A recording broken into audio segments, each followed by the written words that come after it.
Good morning, students. Today I am going to explain the lesson 9, class 9th, lesson 2, science, MCQ. I am going to explain the multiple choice questions of lesson 2, 9th science. Our first question is, which of the following is a mixture? इनमें से जो आपको find out करना है कि mixture कौन सा है, आइस, सोडियम, एयर या वाटर. तो एयर में डिफरेंट गैसेज होते हैं, तो एयर इज अ मिक्सचर. उसमें नाइट्रोजन, ऑक्सीजन और आर्गन वगैरह बहुत सारी गैसें होते हैं, तो एयर क्या है, मिक्सचर है. बाकी इसमें कुछ कंपाउंड है, जैसे वाटर एक कंपाउंड है, सोडियम एक एलिमेंट है. Which of the following is A compound. तो कंपाउंड क्या होते हैं, इन विच टू और मोर element combined in a fix ratio. तो जो वाटर है ये क्या है, कंपाउंड है. इसमें हाइड्रोजन और ऑक्सीजन मिक्स होते हैं इन ए पर्टिकुलर रेशो. और बाकी जो कॉपर है ये एक एलिमेंट है. एयर और सोडा वाटर मिक्सचर है. तो आपको हर एक के बारे में पता होना चाहिए. एयर क्या है, मिक्सचर है. सोडा वाटर भी मिक्सचर है. Which of the following is a physical change. इनमें से फिजिकल चेंज कौन सा है, melting of ice, rusting of iron, burning of paper, neutralisation reaction. तो जो फिजिकल चेंज होता है उसमें किसी तरह का कोई केमिकल रिएक्शन नहीं होता. तो जो आइस पिघल कर पानी बन जाता है, आइस भी पानी होता है लेकिन वो जमा हुआ होता है, लेकिन जब वो पिघलती है, मेल्ट होती है, तो क्या बनेगा, वाटर. तो मेल्टिंग ऑफ आइस एक फिजिकल चेंज है, किसी तरह की कोई केमिकल रिएक्शन इसमें नहीं हो रही. लेकिन रस्टिंग ऑफ आयरन में एक नया सब्सटेंस बनता है, पेपर बर्न होता है तो उसमें गैस निकलती है. न्यूट्रलाइजेशन रिएक्शन में भी एसिड और बेस आपस में रिएक्ट करते हैं, तो रिएक्शन फॉलो होती है. इसीलिए बाकी 3 केमिकल चेंज है. Which technique is use to separate butter from curd. अगर आपको बटर अलग करना है कर्ड से तो आप कौन सा मेथड अपनाओगे. तो उसे गोल गोल घुमाना पड़ता है. अपने घरों में भी मक्खन निकालते हो आप देखते हो, तो उसमें इवेपोरेशन, सब्लिमेशन ये काम नहीं आते. उसमें क्या करना पड़ेगा, सेंट्रीफ्यूगेशन. तो हमारा जो थर्ड है वो ठीक है, सेंट्रीफ्यूगेशन करना पड़ेगा. उसको चर्न करना पड़ेगा, गोल गोल घुमाते हैं तो जो लो डेंसिटी के पार्टिकल हैं वे ऊपर आ जाएंगे और हाई डेंसिटी वाले पार्टिकल नीचे चले जाएंगे. फिफ्थ है, which technique is use to separate salt from sea water. आपको अगर सी वाटर से साल्ट अलग करना है तो कौन सी टेक्निक अपनाओगे, इवेपोरेशन, सब्लिमेशन, क्रोमेटोग्राफी या सेंट्रीफ्यूगेशन. तो आपको क्या अपनाना पड़ेगा, इवेपोरेशन. तो इवेपोरेशन में क्या होता है, पानी उड़ जाता है और पीछे नमक रह जाता है. Which technique is use to separate camphor from salt. अब कपूर क्या है, वोलेटाइल सब्सटेंस होता है, सबलाइम सब्सटेंस होता है. ये सॉलिड से सीधा गैसियस फॉर्म में कन्वर्ट हो जाता है, जबकि साल्ट में ऐसा नहीं होता. तो इनकी अलग अलग प्रॉपर्टी होने के कारण कपूर को हम सेंट्रीफ्यूगेशन या डिस्टिलेशन या इवेपोरेशन तरीका हमारा काम नहीं आने वाला. इसको अलग करने के लिए हमें सब्लिमेशन करना पड़ेगा. सबलाइम सब्सटेंस होने के कारण ये सीधा सॉलिड से गैसियस फॉर्म में कन्वर्ट हो जाएगा. फिर उसे गैसियस फॉर्म से हम सॉलिड फॉर्म में करके कन्वर्ट फिर उसे इकट्ठा कर सकते हैं. क्वेश्चन नंबर 7 है, the size of particle in solution is. Solution एक होमोजीनियस मिक्सचर होता है, तो इसमें साइज ऑफ पार्टिकल क्या होंगे, बहुत ज़्यादा छोटे होंगे, less than 1 nanometre in diameter. उनका 1 नैनोमीटर से भी छोटा डायमीटर होता है. नैनोमीटर में 10⁻⁹ मीटर होता है, तो उससे भी छोटा. सॉल्यूशन इसलिए होमोजेनियस होता है, इसे फिल्टर भी नहीं कर सकते, स्टेबल होता है. इसके पार्टिकल अलग करना बहुत ही मुश्किल है. ये लाइट की बीम को भी स्कैटर नहीं करता. The particle size of solution in colloid is. अब कोलाइड का साइज क्या होता है, बिटवीन 1 नैनोमीटर टू 100 नैनोमीटर. तो उसका साइज सॉल्यूशन से बड़ा होता है.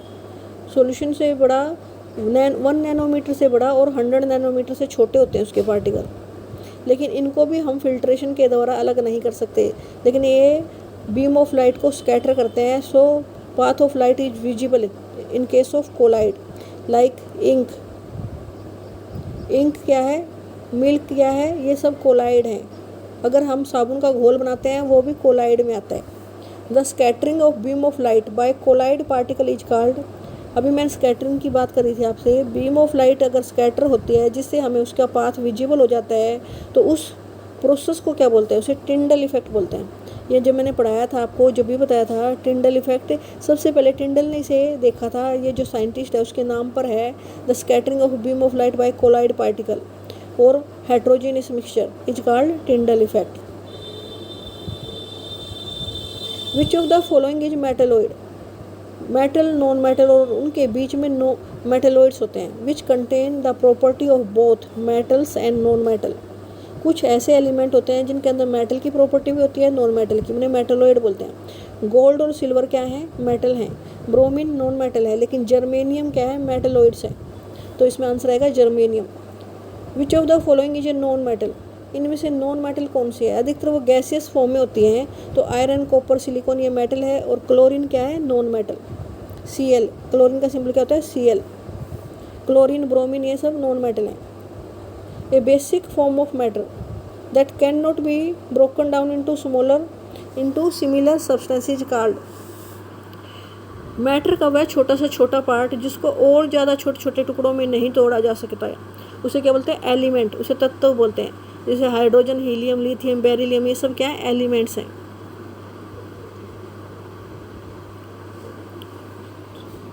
अब ये वर्ड है क्रोमा। क्रोमा का ग्रीक मीनिंग क्या है? कलर। जो क्रोमेटोग्राफी है इसी से बनाया है टेक्निक में, जिसमें कलर अलग करते हैं, क्रोमा, तो वो ग्रीक में इसका मीनिंग है colour. Which method is used in diagnostic laboratory for blood and urine test?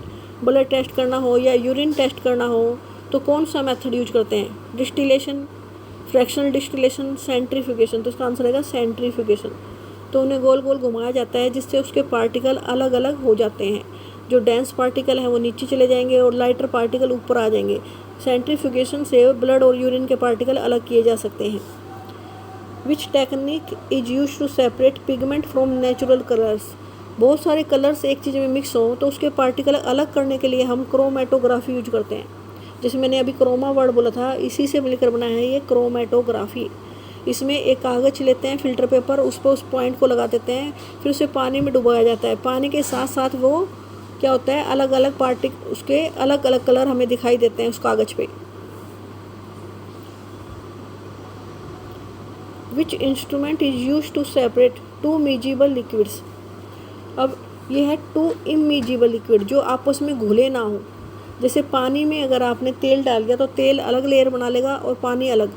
Kerosene oil और वाटर दे रखा है तो केरोसिन ऑयल और वाटर अलग अलग सेपरेट लेयर बना लेंगे कुछ देर के बाद, तो उसे हम सेपरेटिंग फनल के द्वारा अलग कर सकते हैं। माइक्रोस्कोप के द्वारा तो छोटी चीज़ों को बड़ा करके देखते हैं। टेलीस्कोप दूर की चीज़ों देखने के काम आता है। जनरेटर से बिजली पैदा की जाती है, तो सेपरेटिंग फनल इसका आंसर है। आप जब 4 ऑप्शन दिए हों तो चारों ऑप्शन आपको रीड करने हैं। क्वेश्चन नंबर 17 है, metal which is liquid at room temperature? ऐसी कौन सी मेटल है जो लिक्विड स्टेट में पाई जाती है रूम टेम्परेचर पर? वो है मरकरी। 18th क्वेश्चन है, ए होमोजीनियस मिक्सचर ऑफ 2 और मोर मेटल इज कॉल्ड? अगर 2 या 2 से ज़्यादा मेटल्स को एक साथ मिक्स करके उनका होमोजीनियस मिक्सचर बना दिया जाए तो उसे क्या बोलते हैं? उसे एलॉय बोलते हैं, मिश्र धातु। जैसे ब्रोंज एक एलॉय है, ब्रास एक एलॉय है, इसमें 2 या 2 से ज़्यादा मेटल्स मिली होती हैं। विच of the following is A heterogeneous mixture? Heterogeneous mixture होता है जिसके पार्टिकल थोड़े बड़े हों। Salt in water, sugar in water ये दोनों होमोजीनियस है। एलॉय भी होमोजीनियस मिक्सचर है, अभी अभी आपने पढ़ा है। तो जो नेक्स्ट है सैंड इन वाटर, सैंड के पार्टिकल बड़े होते हैं तो ये कैसा है? आंसर में यही आएगा, सैंड इन वाटर, ये हेट्रोजीनियस मिक्सचर है। The amount of solute present in saturated solution at a particular temperature is called? कितना, देखो एक सॉल्यूशन है तो उसमें सोल्यूट और सोलवेंट होता है। सोल्यूट जैसे आपने चीनी, पानी क्या होगा? सोलवेंट, दोनों मिलकर क्या बनाएंगे? सॉल्यूशन। सैचुरेटेड सॉल्यूशन है उसमें अब कितना सोल्यूट प्रेजेंट है। सैचुरेटेड सॉल्यूशन वो होता है जिसमें और ज़्यादा सोल्यूट ऐड ना हो सकता हो, घुल नहीं सकता, उसकी सोल्यूबिलिटी कहलाती है। एक सॉल्वेंट को एक पर्टिकुलर टेम्परेचर पर कितना सोल्यूट उसमें घुल सकता है, वो उसकी क्या है? Solubility. Percentage of oxygen in air, air में ऑक्सीजन की कितनी परसेंट होती है? होती है 21%। तो एयर में ऑक्सीजन 21% होती है। The boiling point of oxygen, oxygen का बॉइलिंग पॉइंट कितना है? वह है -180 डिग्री सेल्सियस। ये आप टेबल से याद कर लेना। बॉइलिंग पॉइंट ऑक्सीजन का कितना है? -183 degree Celsius. Brass is an alloy of, brass किस किस मेटल का एलॉय है, तो ब्रास में जिंक और कॉपर मिलाया जाता है। अभी मैंने बताया था ब्रास और ब्रोंज क्या है, होमोजीनियस एलॉय। तो जो ब्रास है उसमें जिंक और कॉपर 2 धातुएं मिली होती हैं, उन दोनों को मिलाकर ब्रास बनाया जाता है। द नंबर ऑफ नेचुरली ओकर एलिमेंट्स, अब तक जो अपने आप से धरती में पाए जाने वाले एलिमेंट हैं वे हैं 92। टोटल 118 एलिमेंट्स हैं, लेकिन उसमें से 92 ऐसे हैं जो प्राकृतिक रूप से पाए गए हैं। At room temperature the number of elements found in gaseous state, total जो गैसियस रूप में पाए जाते हैं ऐसे एलिमेंट्स कितने हैं, वो है 11 ऐसे एलिमेंट हैं जो गैसियस स्टेट में पाए जाते हैं, जैसे हाइड्रोजन गैस, हीलियम गैस, ये गैसियस फॉर्म में पाए जाने वाले एलिमेंट हैं। Tincture of iodine is, tincture of iodine क्या है, a pure form of iodine, A solution of iodine in alcohol, तो इसका आंसर यही है, ए solution of iodine in alcohol. Iodine alcohol में घोल दिया जाता है, उसे बोलते हैं टिंचर आयोडीन। जो कोई घाव वगैरह हो जाता है, कोई वुंड होता है, उस पर लगाई जाती है टिंचर आयोडीन, ये एंटीबैक्टीरियल होती है। तो solution of iodine in alcohol is called tincture iodine, और इसे मेडिसिन के रूप में यूज किया जाता है। जो एल्कोहल है बहुत अच्छा सोलवेंट होता है, तो अधिकतर बहुत सारी चीज़ों को अपने अंदर घोल लेता है, उसमें से आयोडीन भी एक चीज़ है। आयोडीन एलिमेंट को एल्कोहल अपने अंदर घोल लेगा और उससे टिंचर आयोडीन बनती है। Which of the following is not an element, इनमें से कौन एलिमेंट नहीं है। एयर क्या है, एक मिक्सचर है, तो ये एलिमेंट नहीं है। कॉपर, आयरन, गोल्ड, ये सारे एलिमेंट हैं।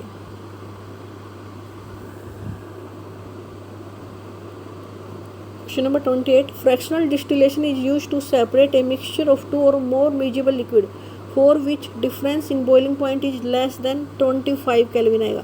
कितना आएगा, 25 डिग्री सेल्सियस। अगर 20 तो इसका आंसर आएगा 25। इसने 125 लिखा है तो ये रॉन्ग है। 125 के प्लेस पे आपने लिखना है 25, तो ए वाला आंसर ठीक है इसका। विच method is used for the separation of different fraction from petroleum product, अगर पेट्रोलियम प्रोडक्ट के आपको पार्ट्स अलग अलग करने हैं तो क्या आप यूज करोगे, डिस्टिलेशन, फ्रैक्शनल डिस्टिलेशन, तो इसका आंसर आएगा फ्रैक्शनल डिस्टिलेशन। जिसने भी इस चैप्टर को ढंग से पढ़ा हुआ है वो केवल ऑप्शन देख के फटाफट बता देगा। तो फ्रैक्शनल डिस्टिलेशन में हम फ्रैक्शनेटिंग कॉलम यूज करते हैं और पेट्रोलियम के पार्ट अलग अलग कर सकते हैं। इसमें पेट्रोल, डीजल, पैराफिन, वैक्स, ये सब अलग हो जाएंगे फ्रैक्शनल डिस्टिलेशन में।